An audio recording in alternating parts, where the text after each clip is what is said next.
As I explore the Marin Headlands, visitors that I meet marvel at how they can be so close to San Francisco and see so much open space. And the Marin Headlands is about 12,000 acres of open space. But I want to show you what the plan was in 1964 for the hills that you see behind me. And in 1964, people of Marin and the Bay Area learned of a new plan for the Marin Headlands area.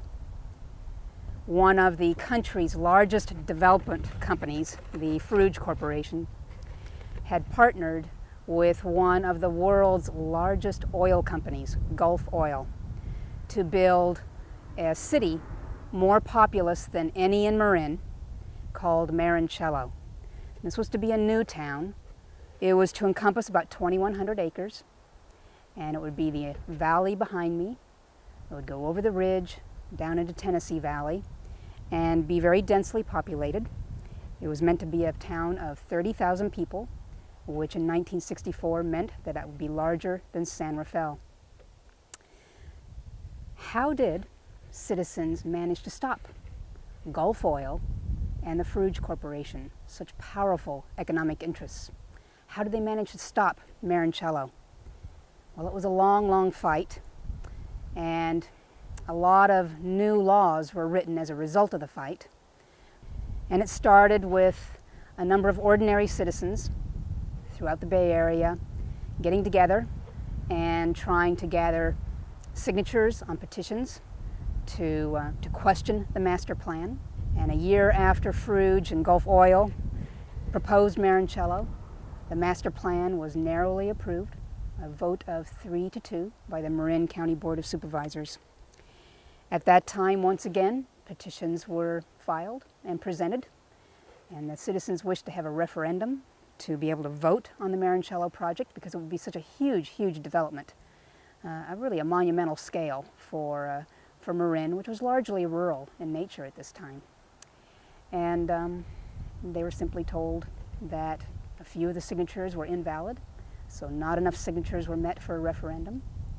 Of course, legal challenges cost money, but fortunately, a number of attorneys stepped up to the plate and offered their services pro bono.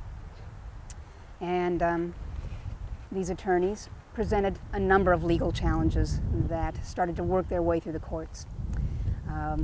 In order for the master plan to be approved, the Frouge Corporation was supposed to have worked out all the logistics as far as an agreement for getting water to the area.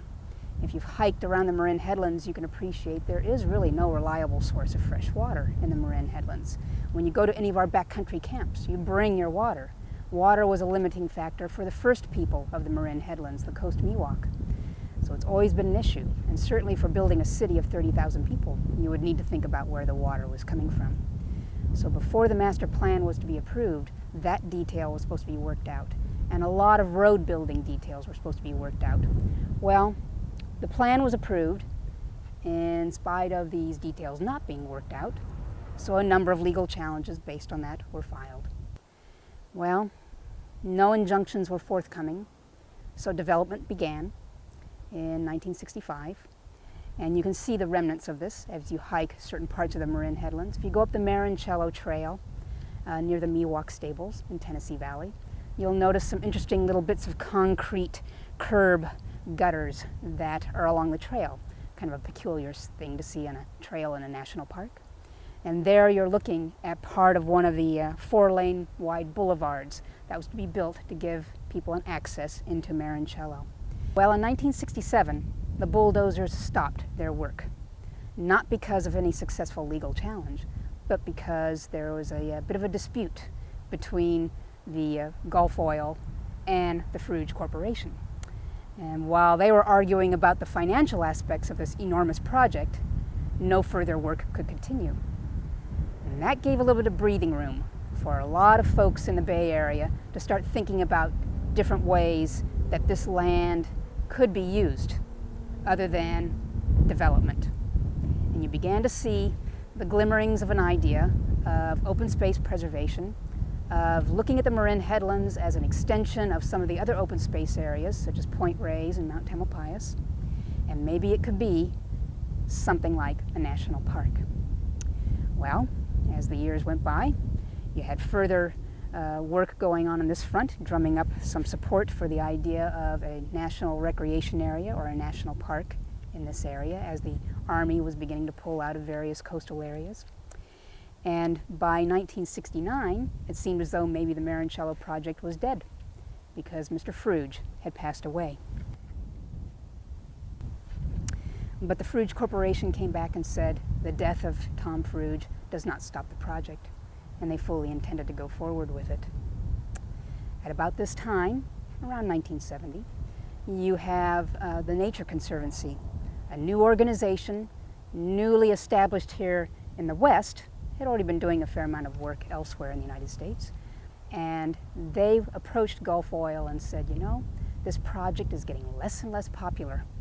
How about if you sell the land to us, and we will hold it in trust for some sort of preservation effort? And Gulf Oil simply said no. They intended to continue the project. By about the end of 1970, I think it was November 2nd, 1970, 2 court cases were finally decided.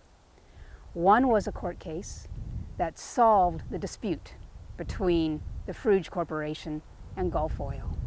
Now the bulldozers could start again.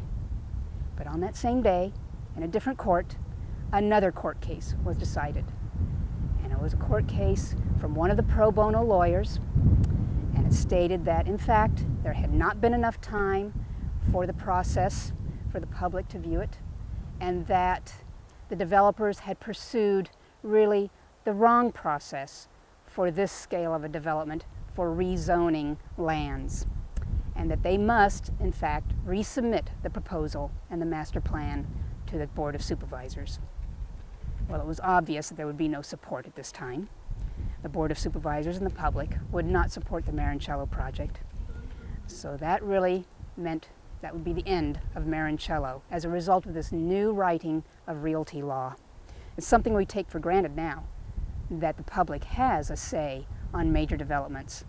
But it was because of this particular legal battle that we take that for granted now. Well, you still had these lands here. What was going to be done with them? The Nature Conservancy once again approached Gulf Oil and said, we're still interested in purchasing the land. And Gulf Oil said, okay.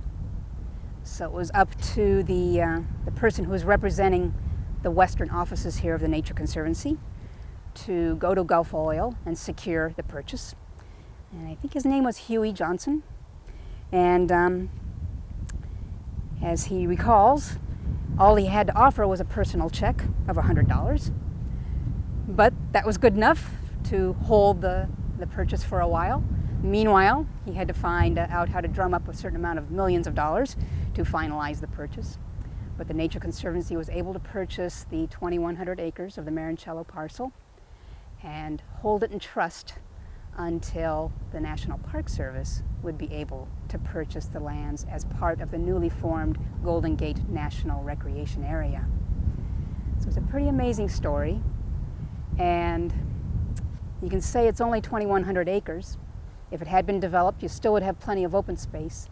But imagine the scene here looking out at shoals of condos and townhouses and how different your experience would be, not only for you, but for all the wildlife that you find in the area.